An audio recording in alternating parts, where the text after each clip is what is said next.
반갑습니다, 성도 여러분. 7월 첫째 주 수요 저녁 예배 드리도록 하겠습니다. 첫 찬양은 찬송가 92장 위에 계신 나의 친구 함께 찬양하시겠습니다.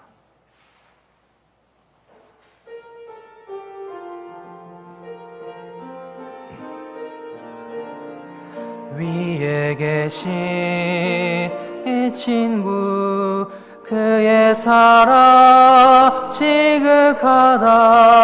이는 예수 그리스도 나의 구주 나의 친구 사랑하는 나의 친구 늘 가까이 계시도다.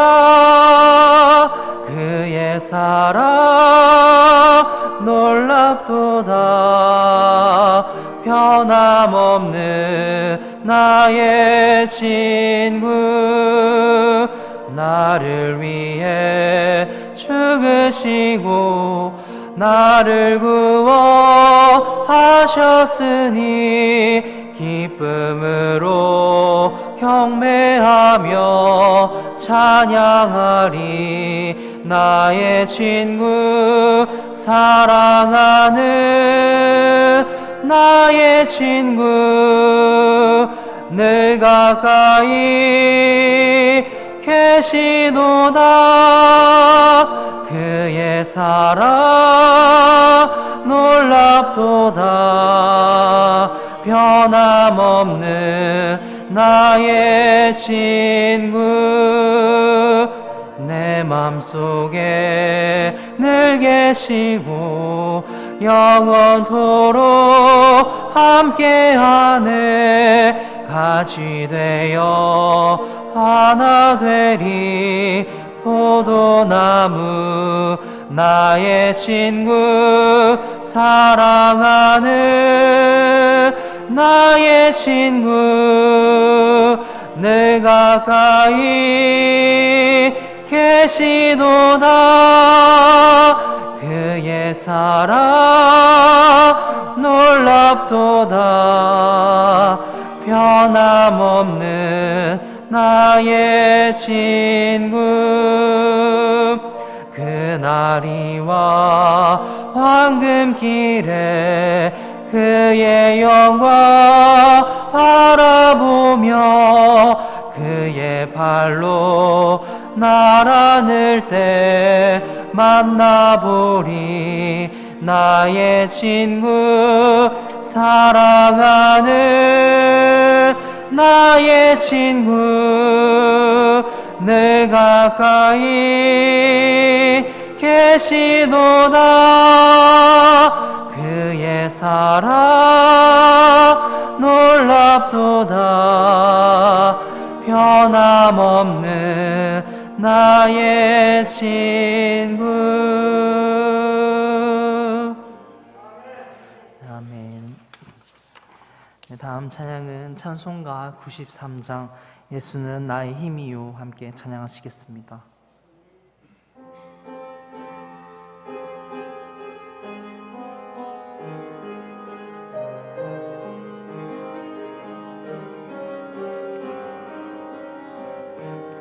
예수는 나의 힘이요 내 생명 되시니 구주 예수 떠나 살며 죄 중에 빠지리.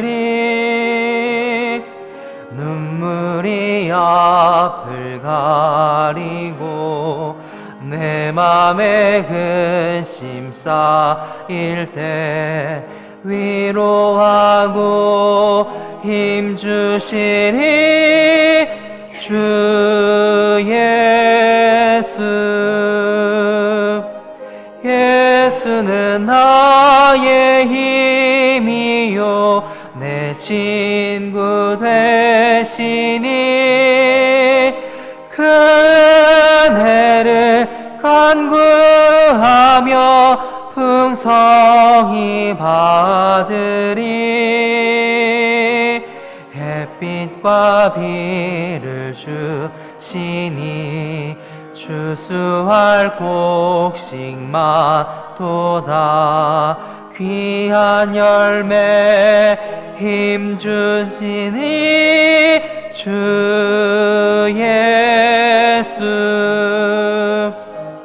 예수는 나의 힘이요 내 기쁨 되시니 그 명령을 준행하여 늘 충성하겠네. 주야로 보호하시며 바른 길 가게 하시니 의지하고 따라가리. 주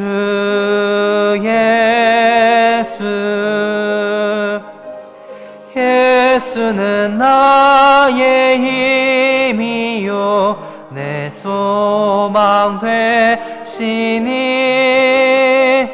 이 세상을 떠나갈 때 곧 영생 얻으리. 한없는 복을 주시고 영원한 기쁨 주시니 나의 생명 나의 기쁨 주 예수. 아멘. 이 시간 예배를 위해서 정재학 집사님 나오셔서 기도하시겠습니다.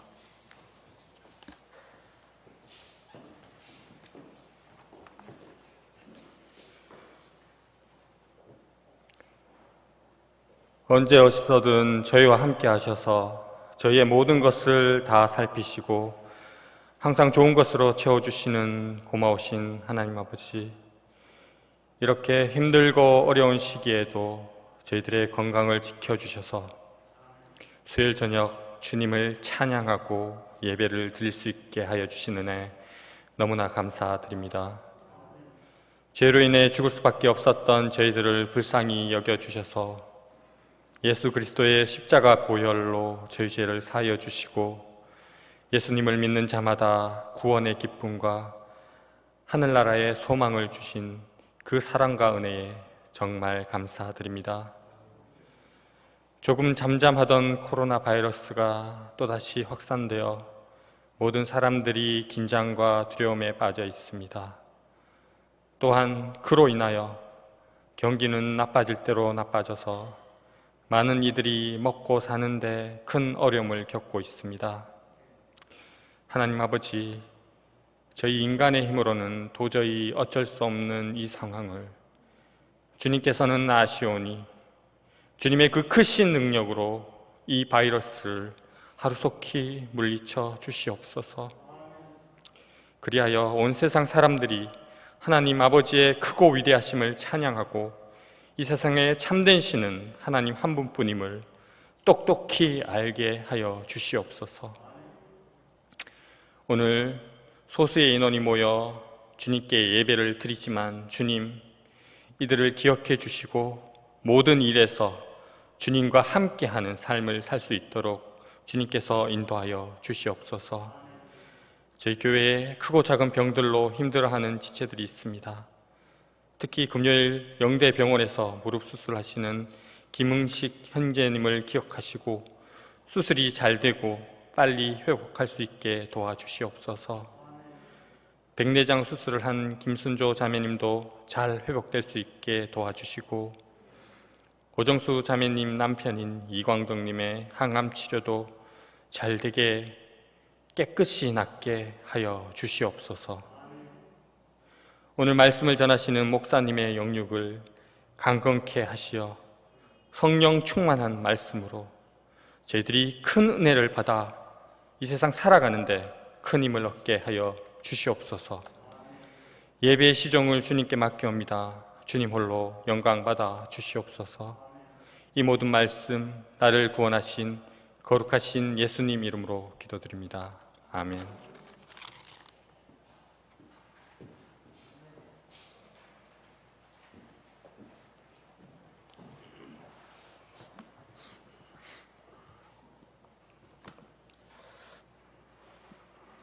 잘 지내고 계시죠? 날씨가 많이 더워졌습니다. 이제 본격적으로 더위가 시작되는 것 같은데 건강관리 잘 하시고 또 날씨가 덥더라도 마스크를 잘 하시고 이렇게 개인 위생에 더 힘써 주시면 좋겠습니다. 요즘은 그 마스크를 하고 내 건강을 챙기는 것이 가장 큰 애국이다 그런 생각이 듭니다. 그래서 내가 안 아파야 내가 아프면 또 다른 사람한테 피해를 줄 수도 있고 가족들에게도 부담을 줄 수도 있기 때문에 내 건강 지키는 일에 최선을 다하는 그런 우리가 되었으면 좋겠습니다. 코로나19 때문에 주일 오전 예배와 수요일 저녁 예배만 저희가 드리고 있습니다. 이렇게 저렇게 목사님들하고 통화를 하다 보면 환자들이 거의 안 나오는 그런 지역들은 예배도 전혀 지장 없이 잘 드리고 이렇게 전혀 이상이 없다고 그렇게 하시는데 한편으로는 부럽기도 하더라고요. 대구가 처음에 크게 시작이 돼가지고 어찌됐든 대구는 아직도 진행 중입니다. 그러니까 여러분들께서 신경을 쓰시고 느슨해지지 않도록 해주시면 좋겠습니다. 주일학교 식당 운영 찬양대 특송도 7월 달까지 일단 저희가 하지 않습니다. 온라인 예배를 저희들이 계속 방송을 하고 있습니다. 이렇게 방송을 하다 보니까 성도님들이 또 성경 공부하는 시간도 부족한 것 같고 교회에 모이는 게 힘드니까 이런 방송을 좀 잘 활용해서 성경 공부라든지 또 신앙생활에 유익한 그런 프로그램들을 좀 만들어서 성도들이 방송을 통해서 성경 공부도 좀 하고 신앙생활도 도움이 될 수 있는 이런 내용들을 접할 수 있는 교회 방송을 좀 하면 좋겠다 그런 생각이 들어서 지금 준비를 하고 있습니다. 기도해 주시고 이런 어려움의 때 오히려 또 우리 믿음 생활에 도움이 되는 그런 발전적인 방향으로 또 한 단계 더 나아갈 수 있었으면 좋겠다 생각이 듭니다. 우리 백내장 수술을 한 김순조 자매님 건강 회복을 위해서 기도해 주시고 우리 김흥식 형제님이 내일 모레 무릎 수술을 하십니다. 영대병원에서 수술을 하시는데 수술이 잘 되고 잘 회복되셔서 교회 가고 싶어요 그러시더라고요. 빨리 나와서 교회 가고 싶어요 그러시던데 특별히 기도해 주시면 좋겠습니다. 냉방기 교체를 위해서 저희들이 헌금을 하고 있는데 헌금해 주신 분들께 감사를 드리고 또 아직 참여하지 않으신 분들은 기도하시면서 참여해 주시면 감사하겠습니다. 오늘 아침에 뉴스를 보셔서 아시겠지만 이번 주일부터는 이제 교회 출석을 QR코드로 이렇게 해야 됩니다. 그래서 오늘 연습을 좀 해봤는데 다들 협조해 주시고 조금 시간이 걸리더라도 우리가 정부 방침에 잘 따라주는 것이 또 교회가 해야 될 일이다 생각이 들어서 잘 협조를 해 주시고 연세가 드신 분들은 이렇게 휴대폰으로 출석이 어려우신 분들은 또 수기로 이렇게 적을 수 있으니까요. 걱정하지 마시기를 바랍니다. 교회 안에 또 건강이 좋지 않은 분들 위해서 기도해 주시고 무더운 날씨에 연세 드신 분들 건강 잃지 않도록 관심을 가져주시면 좋겠습니다. 이 시간에는 하나님의 말씀을 함께 보시겠습니다. 누가복음 19장 1절에서 10절까지 말씀을 같이 보시겠습니다. 누가복음 19장 1절에서 10절까지 말씀을 제가 한 절 읽고 여러분이 한 절 읽고 교독하겠습니다. 예수님께서 여리고로 들어가 거기를 지나가시더라.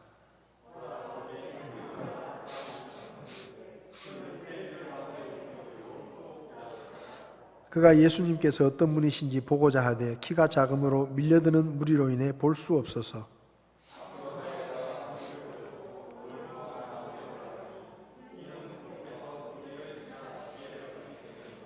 예수님께서 그곳에 이르사 위를 보시고 그를 보며 그에게 이르시되 삭개오야 속히 내려오라. 오늘 내가 반드시 내 집에 머물러야 하겠노라 하시니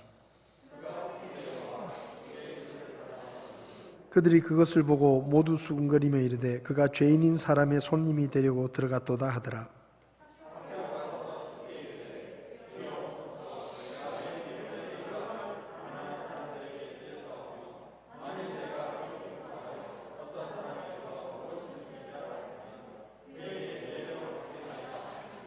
예수님께서 그에게 이르시되 그도 아브라함의 자손인즉 이날 구원이 이 집에 이르렀도다.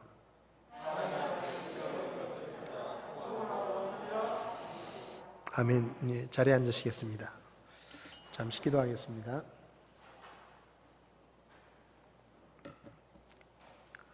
살아 계셔서 우리의 생사화복과 이 세상 모든 역사를 주관하시는 하나님 아버지, 오늘도 저희들의 삶을 주님께서 복주시고 지켜주시고 이렇게 저녁 시간에 주님 앞에 모여 예배드릴 수 있도록 저희들의 발걸음을 인도해 주신 것을 감사합니다. 저희들이 하나님의 말씀을 나눌 때 주의 성령님께서 우리에게 친히 말씀해 주시고 우리가 세상의 지혜를 따라 살지 않게 하시고 하나님의 말씀의 지혜를 따라 살 수 있도록 저희들을 도와주시기를 원합니다. 주님 오실 때가 더욱더 가까워진 이 시기에 우리가 졸지 않고 깨어있게 하시고 다시 오실 주님을 기억하며 믿음 안에서 더욱 힘써 수고할 수 있도록 저희들을 도와주시기를 원합니다. 이 악한 질병을 하나님께서 참 속히 잠잠케 하시고 우리가 주님을 섬기는 일과 복음을 전하는 일에 어려움을 겪지 않도록 하나님께서 선하게 저희들을 도와주시기를 원합니다. 특별히 무더운 날씨 가운데 성도들 건강을 지켜주시고 연로하신 분들 한 분 한 분 주님께서 지켜주시옵소서. 오늘 말씀을 전할 때 주의 성령께서 친히 역사하셔서 종의 입술을 다스려 주시고 오직 하나님의 말씀만 선포되게 도와주시기를 원하며 예수님의 이름으로 기도했습니다. 아멘. 지난 시간에는 구여리고에서 나오셔서 길가에 앉아서 구걸을 하고 있는 소경 거지 바디메오를 보게 해주시는 기적을 행하시는 그 주님의 모습을 살펴보았습니다. 바디메오의 이야기를 통해서 은혜 받을 만한 때에 그 기회를 놓치지 말고 은혜를 받는 것이 중요하다, 그런 말씀을 드렸고, 또 주님께서 언제든지 우리에게 내가 내게 무엇을 해주기 원하느냐 라고 물으실 때 망설이지 않고 대답할 만한 이 선한 소원들이 우리 안에 있어야 한다, 그런 말씀을 드렸습니다. 바디메오를 고쳐주시고 이제 1절을 보면 예수님께서 여리고로 들어가 이렇게 말씀하셨는데, 여기서 말하는 여리고는 이제 신여리고 지역입니다. 그러니까 구여리고는 여호수아 시대 때 무너져서 이제 쉽게 말하면 좀 가난한 사람들이 사는 동네고, 이제 신여리고는 우리식으로 말하면 신도시죠. 신도시에 주님께서 들어오셨는데, 거기 오셨을 때 삭개오라고 하는 여리고의 우리식으로 말하면 세무서장쯤 되는 그런 삭개오라는 사람의 이야기가 본문에 기록이 되어 있습니다. 이 삭개오의 이야기는 우리가 잘 알고 있는 이야기입니다. 특별히 삭개오의 이야기를 통해서 우리는 몇 가지 영적인 교훈을 좀 살펴볼 수 있는데요. 첫 번째는 사람에게는 이 세상의 것으로는 채울 수 없는 영적인 갈증과 또 공허함이 있다는 것입니다. 여기 오늘 본문에 나오는 삭개오는 성경을 보면 세리들 가운데 우두머리다, 세무서장쯤 됐다는 이야기죠. 그리고 부자더라 라고 간단하게 소개를 하고 있습니다. 당시에 이 로마가 통치하고 있었기 때문에 이 식민지 백성들이었던 유대인들은 로마에 세금을 내는데 그 세금을 징수하는 일을 하는 사람들이 세리였습니다. 근데 이 세리들이 세금을 징수할 때 어떻게 징수를 하는가 하면, 로마는 한 사람당 얼마의 세금을 이렇게 받는데, 예를 들면 이 세금을 걷는 사람들이 얼마를 걷을지는 이 세금을 걷는 사람의 재량이에요.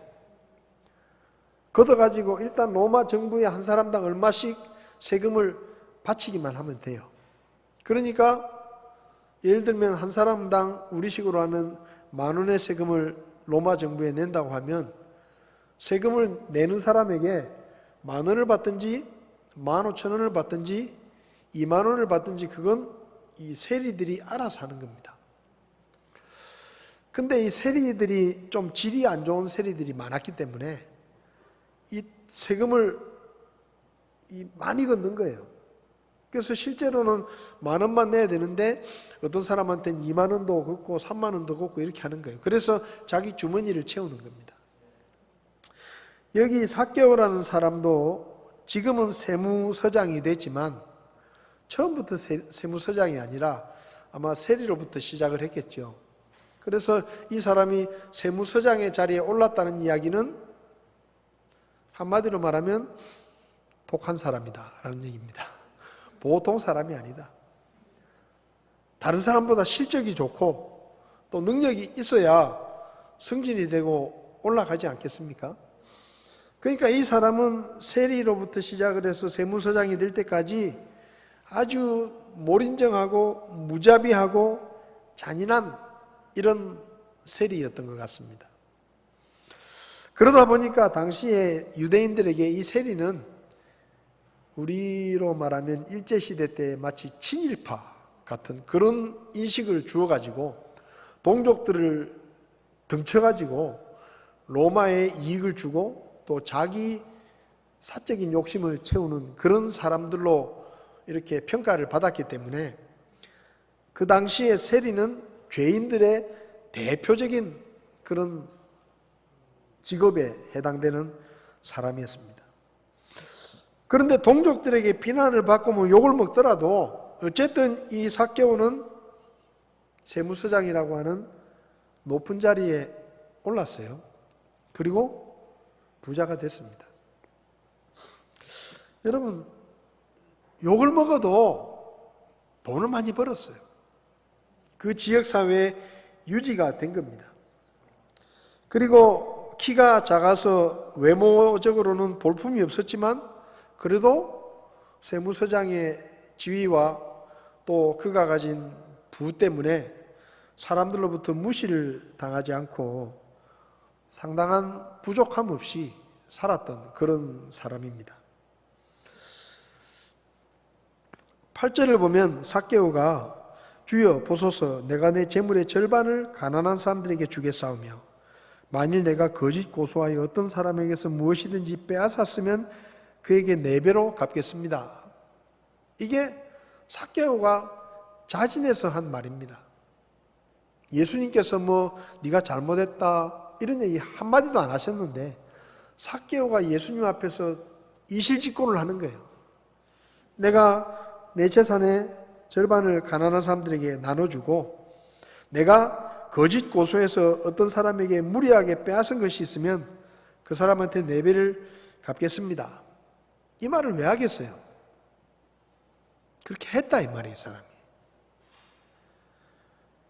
세무서장의 자리에 오르기까지 세금을 더 많이 걷으려고 때로는 다른 사람들을 거짓 고소하기도 하고 괴롭히기도 하고 무자비하게 빼앗기도 하고 이런 일들을 서슴지 않고 하면서 높은 자리에 올랐고 자신의 부를 늘린 겁니다. 그런데 오늘 3절, 4절을 보면 이 삭개오라는 사람의 모습과는 전혀 다른 모습의 삭개오의 모습이 나옵니다. 3절을 보면 예수님을 보고 싶어서 쫓아갔죠. 예수님이 지나가신다는 얘기를 듣고 예수님이 보고 싶어서 쫓아갔는데 키가 작아서 사람들이 너무 많으니까 예수님이 보이지 않는 거예요. 그러니까 이 사람이 예수님을 볼 수 없을 것 같으니까 4절을 보면 그 길가에 있는 돌 무화과나무 위에 올라갔다. 이게 참 삭개오의 이전의 모습과는 좀 다른 거예요. 그렇게 무자비하고 아주 몰인정하고 독한 이 삭개오가 그날은 무슨 일인지 모르지만 하여튼 예수님을 얼마나 보고 싶었으면 체면불구하고 나무 위에 올라가 가지고 예수님 얼굴이라도 한번 보겠다고 올라간 겁니다. 개역성경은 이 나무를 뽕나무라고 번역을 해 놓았는데 사실은 이 뽕나무가 아니고 돌무화과나무입니다. 여리고에 갔을 때 이 삭개오가 올라갔다고 하는 돌무화과나무의 아들뻘에 해당되는 나무가 있더라고요. 아들 뭐 붙여놨어요. 그렇게 이 나무가 삭개오가 올라갔던 그 나무의 아들입니다. 이렇게 담을 쳐놓고 길거리 한가운데 있는데 그 나무를 이제 보여주는 거예요. 돌무화과나무가 잎이 무성하면 사람이 올라가도 잘 안 보입니다. 또 그 올라가봤자 겨우 예수님 얼굴이나 스쳐 지나가는 예수님 얼굴이나 한 번 정도 볼 수 있으면 그게 다행인 그런 나무예요. 더군다나 이 돌무화과나무는 우리나라로 치면 감나무하고 좀 비슷해가지고 이 나뭇가지가 약해가지고 이 잘못하면은 이 나무가 부러져가지고 떨어질 수도 있습니다. 그런데 지금 이 세무서장쯤 됐으니까 제 생각에는 나이가 한 60대쯤 되지 않았겠나라고 생각이 드는데 이 나이가 한 60 정도 된 이 그 지역의 세무서장이 그 나무 위에 낑낑거리면서 올라가서 그 나무를 붙들고 매달려 있는 거예요. 물론 잎이 무성하니까 사람들이 많이 보지는 못했겠지만 그래도 올라가는 걸 본 사람이 있을 것이고 그 삭개오의 모습을 보았을 것입니다. 그리고 유대인들이 입고 있는 옷은 그 당시에 치마 비슷한 거예요. 원피스 같은 거 있죠. 원피스 우리처럼 바지를 입는 게 아니고 원피스 같은 옷을 입고 그 나무 위에 올라가려고 하면 당연히 다리하고 하체가 노출되게 되어 있습니다. 그런데 유대인들에게 이 하체가 노출된다는 것은 굉장히 수치스러운 일입니다. 아이들이나 그렇게 하지 어른들은 그렇게 하지 않아요. 그러니까 어른에게 있어서 하체를 노출한다는 것은 상당히 수치스럽고 모욕적인 일입니다. 근데 지금 이 60이 넘은 이 세무서장이나 되는 삭개오가 도대체 무슨 일인지 모르지만 하여튼 예수님의 얼굴을 한 번이라도 보겠다고 지금 체면불구하고 그 나무 위에 낑낑거리면서 올라가가지고 나무에 붙어서 매달려 있는 거예요. 그 모습을 상상을 한번 해보십시오. 그렇게 무자비하고 몰인정한 그 독한 사람이 그것도 60이 넘은 사람이 하체를 다 드러내는 그 수모를 감당하고 나무 위에 올라가서 그 예수님 얼굴 한번 보려고 예수님이 그 뭐라고 말해요? 그 얼굴이라도 한번 보려고 뭐 말을 붙여볼 수 있는 것도 아니에요. 만나는 것도 아닙니다. 그저 스쳐 지나가는 나뭇잎 사이로 스쳐 지나가는 그 예수님의 얼굴이라도 한번 봤으면 좋겠다. 그런 간절함이 그에게 있었다는 거죠. 왜 그랬을까요? 이 삭개오에게 나름대로 성공했고 높은 자리에 올라서 권력도 얻었고 많은 재물을 얻었지만 그 마음속에 채워지지 않는 빈자리가 있는 겁니다. 공허한 거예요. 젊은 시절에 못된 짓을 해가지고 다른 사람의 재산을 빼앗기도 하고 하면서 많은 돈을 모았습니다. 높은 자리에 올라서 상당한 권력을 갖게 되었습니다. 이제 지역사회에서도 젊었을 때 세리할 때는 무시를 당하고 욕을 많이 먹었지만 이제 그래도 세무서장쯤 되니까 그 지역사회의 유지잖아요. 유지. 사람들이 함부로 대하지 않습니다. 이룰 것은 이루었고 가질 만큼 가졌는데 여전히 그 마음속에 뭔가 허전하고 공허하고 채워지지 않는 그런 빈자리가 있었다는 이야기입니다. 그러니까 이 삭개오가 예수님이란 분의 소문을 듣고 어쩌면 그 예수님이라도 한번 보면 뭔가 내 마음이 채워지지 않을까. 혹시 그분이 나한테 말이라도 걸어주면 그분을 만나서 그분의 가르침이라도 듣는다면 뭔가 내 삶에 변화가 일어나지 않을까, 이런 기대와 설레임이 그에게 있었기 때문에 그 체면을 불구하고 나무 위로 올라가서 얼굴이라도 한번 보려고 한 거예요. 수많은 병자를 고치시고 믿을 수 없는 기적들을 행하시고 많은 사람의 삶을 바꾸어 놓았던 그 예수님이란 분을 한번 보면, 그분을 한번 만나면 내 인생도 뭔가 달라질 수 있다.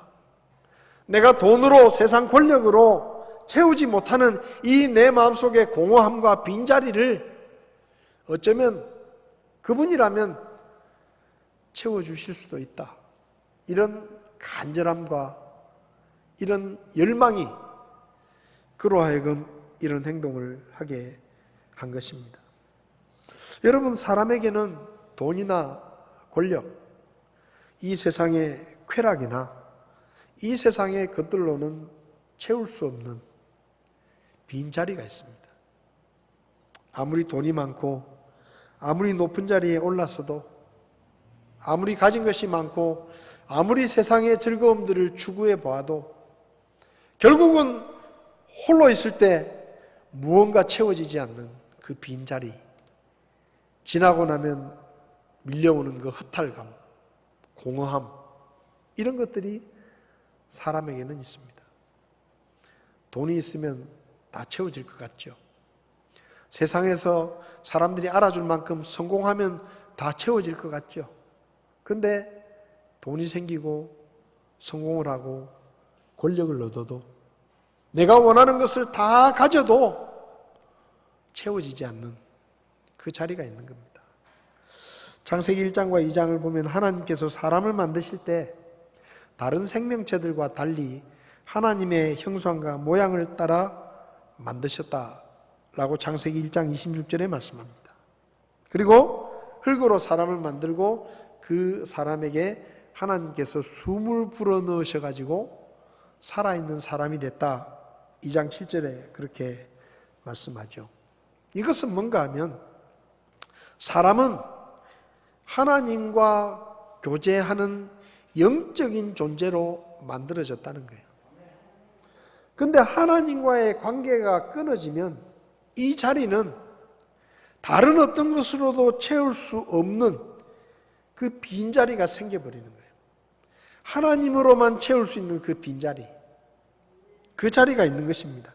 어떤 이들은 돈으로 그 자리를 채우려고 애를 씁니다.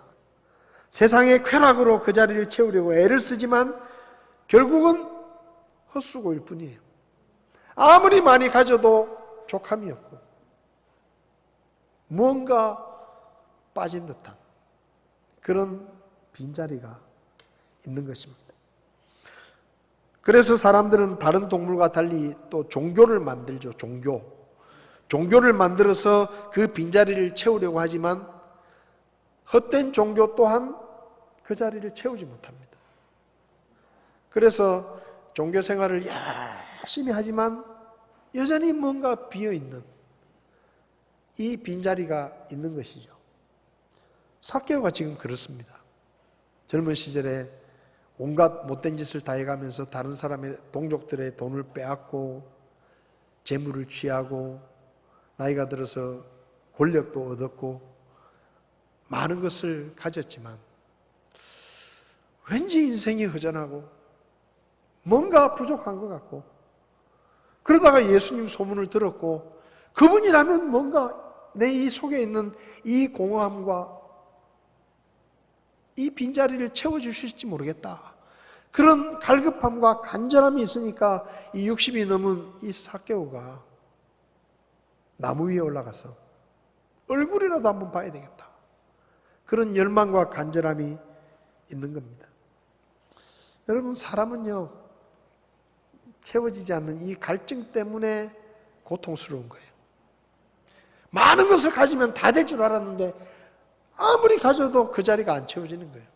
그래서 외로운 겁니다.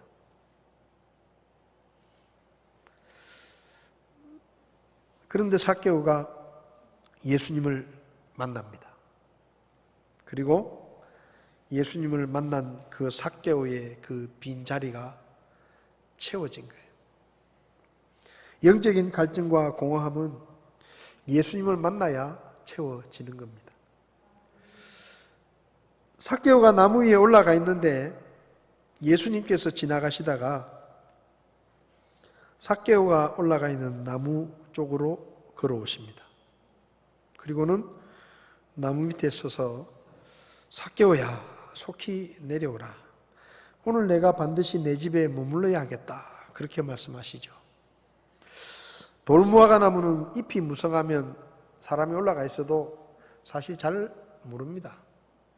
그리고 예수님께서 삭개오야, 오늘 내가 내 집에 머물러야 하겠다라고 말씀하신 것을 볼 때 이때 시간은 아마도 저녁이 다가오는 어스름해지는 오후 늦은 때였지 싶습니다. 그러니까 하룻밤 머물겠다 말씀하시는 거죠. 그러니까 지금 잎이 무성하고 그 위에 삭개오가 올라가 있는지 사람들도 잘 알지 못하고 또 어둑어둑해지는 이런 환경 가운데서 예수님은 아시는 거예요. 삭개오란 사람이 그 나무 위에 지금 올라가 가지고 예수님을 향한 간절한 소망을 가지고 얼굴이라도 한번 보겠다는 그 일념으로 모든 것을 다 내려놓고 자존심이니 체면이니 다 내려놓고 지금 그 위에 올라가서 나무를 붙들고 바들바들 떨면서 있다는 사실을 예수님은 아신 겁니다. 그래서 그 나무 쪽으로 가까이 가셔서 삭개오야 부르십니다. 이게 사실은 놀라운 거예요. 예수님이 한 번도 삭개오를 만나보신 적이 없어요. 근데 예수님은 그 나무 위에 올라가 있는 그 사람의 이름을 정확하게 알고 계십니다. 삭개오야, 내려와라. 예수님은 이미 삭개오에 대해서 모든 것을 다 알고 계셨습니다.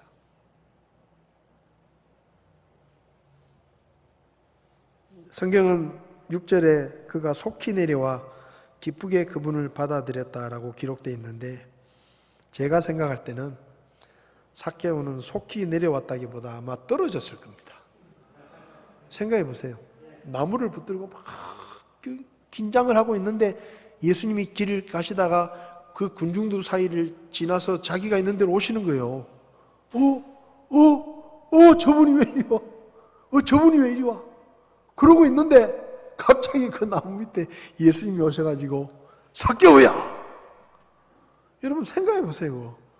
얼마나 막 소스라치게 놀랐을 거 아니에요. 저분이 내 이름을 어떻게 알아? 그렇잖아요. 한 번도 본 적도 없는데 내가 이 나무에 올라가 있다는 또 다른 사람은 모를 텐데 저분은 어떻게 그걸 알고 여기까지 오셨고 더군다나 내 이름을 삭개오야라고 부르면서 내려오라고 하시니까 얼마나 놀랬겠어요. 제 생각에는 나무를 잡고 있던 그 팔에 힘이 쫙 빠지면서 아마 툭 떨어졌을지 몰라요. 급히 내려왔다 그러지. 급히. 속히 내려왔다. 떨어지는 것보다 더 빨리 내려오는 방법 없습니다. 얼마나 놀랬겠어요. 한 번도 만난 적이 없고 내가 이 나무 위에 올라가 있다는 것을 예수님이 어떻게 아시며 오자마자 대뜸 이름을 너 그 누구냐 내려와라 이것도 아니에요. 삭개오야 이름을 불러대니 얼마나 놀랬겠어요. 여러분 길거리에 지나가는 사람이 내 얼굴을 보고 이름을 부르면서 생전 처음 보는 사람인데 아는 척을 하면 얼마나 무섭겠어요. 그렇잖아요. 얼마나 무섭겠어요. 삭개오가 내려왔습니다. 그리고 예수님을 자기 집으로 예수님을 맞아 드렸습니다. 예수님 우리 집에 갑시다. 그랬겠죠. 사람들이 수군거립니다. 저 사람 저 인간 저 독한 놈인데 저 얼마나 못된 놈인데 예수님은 도대체 저 사람이 누군지 알고 저 사람 집에 가겠다고 대뜸 얘기를 하시냐 말이에요. 저 나쁜 놈 진짜 저 나쁜 놈인데 저 더러운 죄인의 집에 어떻게 손님이 되려고 가시려고 하냐. 수근수근거리기 시작했습니다. 예수님이 몰랐겠어요? 삭개오가 어떤 사람인지. 근데 그 다음에 삭개오가 놀라운 얘기를 합니다. 주님 보십시오. 내가 내 재물의 절반을 가난한 사람들에게 나눠주겠습니다. 그리고 내가 거짓 고소해서 부당한 방법으로 다른 사람에게 재물을 빼앗은 것이 있으면 4배로 갚겠습니다. 이거 삭개오가 자진해서 하는 말입니다. 왜 이렇게 말했을까요? 삭개오는 알았어요. 예수님이 나무 밑에 와가지고 삭개오야 라고 부르실 때 내 이름을 아시는 그분께서 내가 어떻게 살았는지, 내가 얼마나 나쁜 놈인지, 내가 얼마나 큰 죄를 짓고 사람들에게 악한 짓을 하면서 돈을 모았는지, 이 자리에까지 올라왔는지 저분은 다 알고 계신다. 한 번도 만난 적도 없는데 내 이름을 덜컥 부르시는 그분이 내 모든 인생의 과거와 잘못과 죄를 다 알고 계신다. 그걸 단번에 눈치를 챈 거예요. 그러니까 지금 아무도 시키지도 않았는데, 예수님이 네 죄를 네가 알렸다라고 말씀하시지도 않았는데 스스로 그냥 다 부는 거예요. 제가 제 재산의 절반을 나눠주겠습니다. 그게 무슨 뜻이에요? 이거 부당하게 얻은 것입니다. 또 내가 빼앗은 거, 나쁜 짓을 해가지고 억지로 덤태기를 씌워서 받아낸 세금 다 내가 4배로 보상을 하겠습니다. 율법대로 보상을 하겠습니다. 이 말입니다. 누가복음 5장을 보면 이와 비슷한 장면을 우리가 볼 수 있습니다. 베드로와 안드레, 야고보, 요한이 밤새도록 그물을 내려서 물고기를 잡았는데 한 마리도 못 잡았죠. 그래서 그물을 씻고 있는데 너무 피곤해서 그물 씻고 빨리 집에 가서 쉬려고 씻고 있는데 예수님이 수많은 군중들과 함께 오셔가지고 시몬의 배에 더 오르십니다. 그리고 배를 좀 띄워라. 그러니까 예수님께서 시몬의 배에 올라오셨어요. 그리고 설교를 하시기 위해서 배를 좀 띄우라는 겁니다. 근데 이게 시몬이 불평을 할 수 없는 게, 예수님께서 이 시몬의 장모가 열병에 걸렸을 때 고쳐주셨거든요. 거의 죽을 뻔한 장모를 고쳐주셨으니까 아무 소리도 못하는 거예요. 그래서 예수님이 배를 좀 띄우라니까 나 피곤해 죽겠는데 지금 어젯밤에 한 마리도 못 잡고 지금 지쳐가지고 빨리 집에 가서 그냥 씻고 자고 싶은데, 뭔가 좀 불편하지만 아무 말 못하는 겁니다. 그래서 예수님 시키는 대로 배를 무태에서 조금 띄웠습니다. 설교를 시작하시죠. 속으로 언제나 이 설교가 끝나겠나, 빨리 설교 끝나고 빨리 집에 가야지. 그러고 있는데 예수님께서 마지막으로 이러시는 거예요. 마지막으로. 그래서 시몬이 야, 드디어 이제 설교가 끝나는구나. 목사님들 중에도 마지막으로 해놓고 한 30분 다 하시는 분들. 마지막으로 하더니 이제 설교가 끝났어요. 그래서 이 베드로가 와, 이제 집에 가서 쉴 수 있겠구나 하는데 예수님이 갑자기 뒤로 돌아보시더니 시몬에게, 시몬아, 깊은 곳에 가서 그물을 한번 내려봐라. 이거 정천백력 같은 얘기입니다. 베드로는 갈릴리 바다에서 잔뼈가 굵은 어부입니다. 낮에 그물을 내린다는 게 얼마나 어리석은 짓인지를 누구보다 잘 아는 거예요. 근데 예수님께서 갑자기 깊은 곳에 가서 어제 밤새도록 허탕을 쳐가지고 지금 힘들어 죽겠는데 그물 겨우 씻어가지고 정리해놨는데 깊은 곳에 가서 그물을 내리라는 거예요. 또 그물을 내리면 분명히 고기는 안 잡힐 것이고, 그러면 그 그물을 다시 걷어가지고 다시 씻어 놓으려면 그것도 시간이 많이 걸릴 텐데, 상식적으로 이 갈릴리 바다에서 낮에 그물을 내려서 고기를 잡는 사람은 없는데 도대체 저분이 무슨 생각을 가지고 그물을 내리라는 거냐, 그런 생각이 들었겠죠. 근데 베드로가 말합니다. 선생님, 사실은요, 우리가 밤새도록 그물을 던졌는데 한 마리도 못 잡았습니다. 근데 다른 사람이 그런 말을 나한테 하면 내가 면박을 주겠지만 선생님이 그렇게 하라고 하니까 내가 한번 믿고 해보겠습니다. 그래가지고 배를 끌고 나가서 깊은 곳에 가서 그물을 내렸습니다. 그물이 터질 만큼 물고기가 잡혔어요. 그래서 자기 배로 안 되니까 요한의 배까지 불러가지고 2배가 물고기로 가득한 만선이 됐다라고 성경은 이야기합니다. 그때 누가복음 5장 8절에 베드로가 예수님 앞에 무릎을 꿇고 엎드려서 이렇게 말합니다. 주님, 저를 떠나십시오. 저는 죄가 많은 놈입니다. 예수님이 한마디도 안 했어요. 근데 베드로가 알아서 자기 죄를 자백하는 거예요. 왜 그랬겠어요?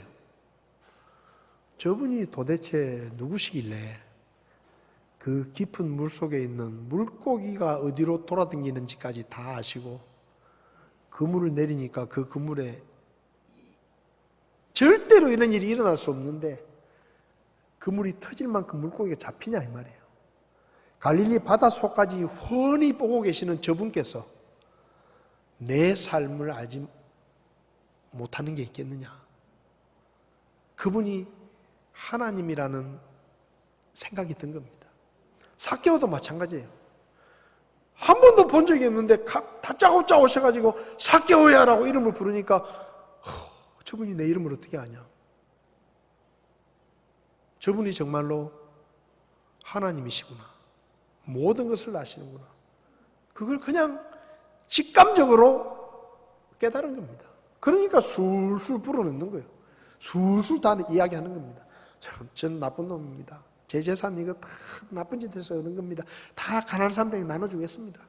그리고 제가 억지로 뺏은 거, 제 잘못한 거 다 바로잡겠습니다. 출애굽기 22장 1절을 보면 사람이 소나 양을 도둑질하여 죽이거나 팔면 그는 소 한 마리에 소 5마리로 갚고 양 한 마리에 양 4마리로 갚아라.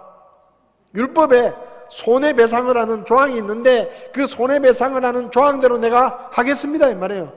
이때까지 한 번도 삭개오는 그렇게 해본 적이 없어요. 빼앗고 자기 재물을 쌓은 건 있지만 돌려주고 가난한 사람들을 생각해 본 적이 없어요. 근데 예수님 앞에 딱 서니까 내 이름을 아시는 그분이 모든 것을 아신다. 그분 앞에서 아무것도 감출 수가 없다. 바로 회개가 나오는 거예요. 회개가. 전 나쁜 놈입니다. 그 믿음을 예수님이 보셨습니다. 그 믿음이 뭐예요? 예수님을 하나님으로 믿는, 내 모든 것을 다 알고 계시는 저분이 바로 하나님이 약속하신 구원자시구나. 하나님이 보내신다고 하셨던 바로 그분이구나. 그걸 그냥 믿음을 뭘로 고백했어요? 회개로 고백한 겁니다. 제가 다 나눠주겠습니다. 손해배상 다 하겠습니다. 왜요? 당신은 하나님이시기 때문에 저에 대해서 모르는 게 아무것도 없으실 겁니다. 그 믿음이 무슨 믿음이에요? 예수님을 구원자로 믿는, 하나님으로 믿는 믿음입니다. 그 믿음을 보시고 예수님께서 그도 아브라함의 자손인즉 이날 구원이 이 집에 이르렀다라고 말씀하시죠. 사람의 아들은 잃어버린 것을 찾아 구원하러 왔느니라.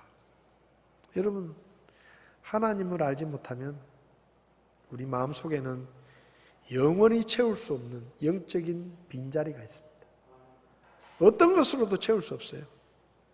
아무리 다른 종교를 열심히 믿어도 그때뿐이에요. 돈이 많아도 그때뿐이에요. 혼자서 앉아있으면 외롭고 무언가 허전하고 내가 이렇게 살아서 되겠나? 도대체 뭐가 부족한가? 이런 인생의 공허함과 빈자리가 있는 거예요. 삭개오는 그 빈자리를 알았고 그 빈자리를 어쩌면 예수님이란 분이 채워주실지도 모르겠다는 막연한 기대를 가지고 나무 위에 올라갔지만 삭개오야 부르는 그 예수님의 목소리를 듣고 그분이 바로 하나님이시구나. 하나님의 구원자시구나.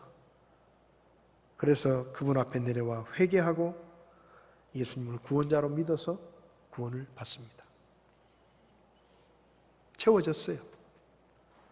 채워졌으니까 이제 돈이 없어도 괜찮다 이거예요. 예수님으로 내 빈자리가 채워졌으니 이제 돈이 좀 없어도 괜찮습니다. 돈을 좀 나눠줘도 괜찮습니다. 이제 사람들에게 나눠줘도 괜찮습니다. 이때까지 돈으로 내 그 마음을 채워보려고 모으고 끌어모았는데 예수님을 만나고 나니 이제는 내 마음속에 그 빈자리가 가득 채워졌고 더 이상 돈이 필요 없는, 세상에 어떤 것이 필요 없는 영적인 충족감과 만족감을 얻게 된 것입니다. 그래서 나눠주는 거예요. 여러분, 예수님만이 우리의 빈자리를 채우십니다. 저와 여러분들은 그 예수님을 만났고 믿고 그분으로 우리 마음이 채워졌죠. 이 삭개오를 통해서 한번 생각해 볼 것은 우리에게 삭개오와 같은 하나님을 향한 간절함과 열망이 있는가 하는 겁니다. 삭개오는 예수님을 만나기 위해서 자존심도 버렸고 체면도 버렸고 부끄러움까지 감수하면서 그 나이에 나무 위에 올라가서 나무를 붙들고 예수님을 만나려고 했습니다. 얼굴만 한번 보려고 했어요. 우리는 매일의 삶에 얼마나 예수님과의 만남을 간절히 열망하고 있는가? 돈을 버는 일에 우리가 얼마나 열심인가? 세상 일에 우리가 얼마나 열심인가? 성공하기 위해서 우리가 얼마나 열심인가? 내 인생의 목표를 이루기 위해서 우리가 얼마나 많은 시간을 투자하고 얼마나 많은 열정을 바치는가? 그런데 정작 예수님을 알기 위해서, 하나님을 찾기 위해서 우리는 얼마나 열심히 그분을 찾고 있는가? 시편 42편을 보면 고라자손이 고백합니다. 여러분, 고라자손도 레위 지파인데 고라가 한때는 제사장 일을 안 시켜주고 성전에서 허드렛 일만 시킨다는 것 때문에 불만을 품고 방귀를 들고 일어나가지고 왜 아론 지파를 향해서 왜 니들만 제사장을 하냐? 우리도 같은 레위 지파인데 우리는 이렇게 물이 나겠고 뭐 문이나 지키고 허드렛 일을 하는데 니들이 뭔데? 우리도 그것 좀 해보자. 그 반기를 들었어요. 그래서 하나님께서 진노하셔가지고 땅이 갈라져서 고라와 함께한 사람들이 다 죽었어요. 근데 고라의 후손들은 살아남았어요. 근데 그렇게 살아남은 고라의 후손들이 시편 42편에서 뭐라고 말하는가 하면 오 하나님이여 사슴이 물 시내를 찾기에 갈급함 같이 내 혼이 주를 찾기에 갈급합니다.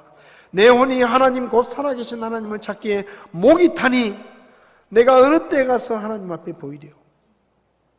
코로나19로 예배드리는 일조차 어려워진 현실 앞에서 우리는 얼마나 목마른 사슴이 하나님을 찾는 것처럼 갈급한 마음으로 하나님을 찾아가고 있는가? 우리는 얼마나 열정적으로 그분의 말씀을 묵상하고 사실 코로나19 때문에 우리 시간이 더 많아졌어요. 사람들도 별로 안 만나고 외식도 별로 안 하고 우리 교회도 주일날 오후 예배도 안 하잖아요.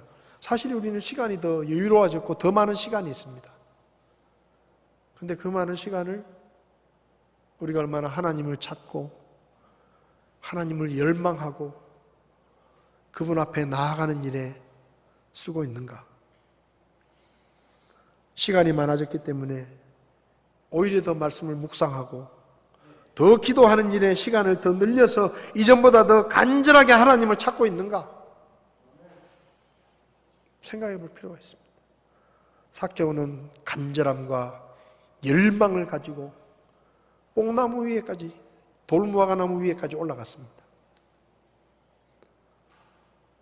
오늘 우리는 얼마나 예수님을 간절히 찾고 있는가?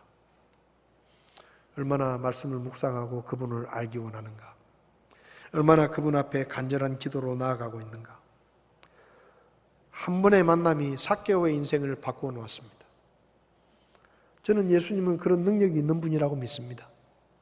우리가 그분을 한 번 만나면 우리 인생에 어마어마한 변화들이 일어날 수 있을 거라고 저는 그렇게 믿습니다. 우리가 간절한 마음으로 열정을 가지고 주님을 찾으면 너희가 간절히 나를 찾으면 내가 너희를 만나리라 말씀하셨던 그분이 우리를 만나 주실 것이고 그분과의 만남을 통해 우리의 삶이 달라질 것입니다. 삭개오의 삶에 일어났던 혁명적인 변화가 단 한 번의 만남으로 시작됐다고 하면 오늘 우리가 하나님의 말씀을 묵상하고 기도하며 주님과의 만남을 매일마다 우리가 갖는다고 하면 우리의 삶이 얼마나 달라지고 우리가 얼마나 변화된 삶을 살겠습니까? 저와 여러분들이 삭개오처럼 간절함과 열망을 가지고 하나님을 찾고 코로나 시대에 더 많이 말씀을 묵상하고 더 많이 기도하고 주님께 더 가까이 나아가서 주님을 자주 만남으로 우리의 삶에 놀라운 변화들이 일어나는 그 역사가 저와 여러분들에게 날마다 일어날 수 있기를 바랍니다. 기도하겠습니다.